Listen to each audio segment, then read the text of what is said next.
My name is Brian Hamilton, and I'm a therapist associate at LifeSource Affordable Counseling. You might think that because I have been on Vince Davis's radio show talking about the psychological issues that families face as a result of Child Protective Services removing children from their homes, that I am against the very concept of their mission. I'm not. I have seen firsthand the impact that abuse and neglect can have on children who are left in the care of abusive parents, and how removing them from those situations can impact their lives in a positive way. That said, I am concerned about the trend that I have seen with my clients since I first started practicing. Parents and caregivers who have gone through enormous hardships to try and protect their children from abusive partners are the ones most likely to struggle with CPS. When their children are removed from their care, despite complying with every request from the courts, they still struggle to convince CPS that they have made anything more than minimum progress.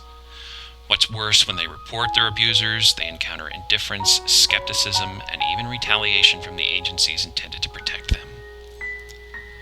On the flip side, I have found that children and caregivers who are struggling with abuse, who are trying to escape their situation, and who are turning to people like me for help are the people who are the least likely to receive it. I have seen clients try to escape their situations by reaching out to police or other services, only to be delivered right back into the hands of their abusers.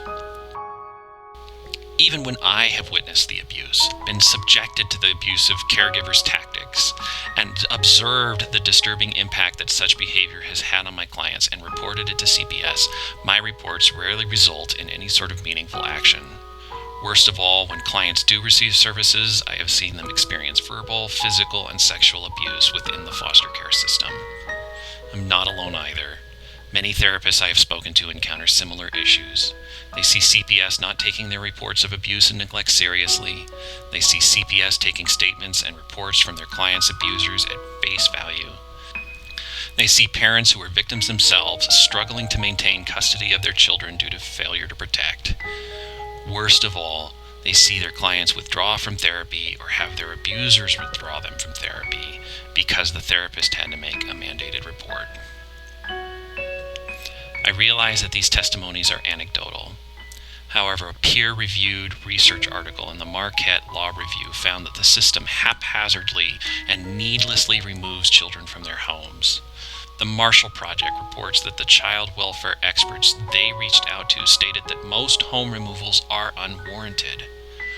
According to PBS, nearly a third of CPS investigators have no degree in a field related to social work, while Justice for Children reports that CPS is the only civil agency with no law enforcement training who is tasked with criminal investigations. Finally, the Seattle Journal for Social Justice found that abusive fathers often make false allegations against their former partners in order to continue the pattern of abuse, including to agencies like CPS, who then remove the children from their homes. I don't want to assume that these problems are insurmountable. I don't want to assume that the people at CPS have ill intentions. I want to believe that we can create a system that works to keep children safe. In the meantime, I want to help those families who are struggling to get their children back, which is why I have created this channel. If you live in California and are struggling with CPS, please feel free to reach out.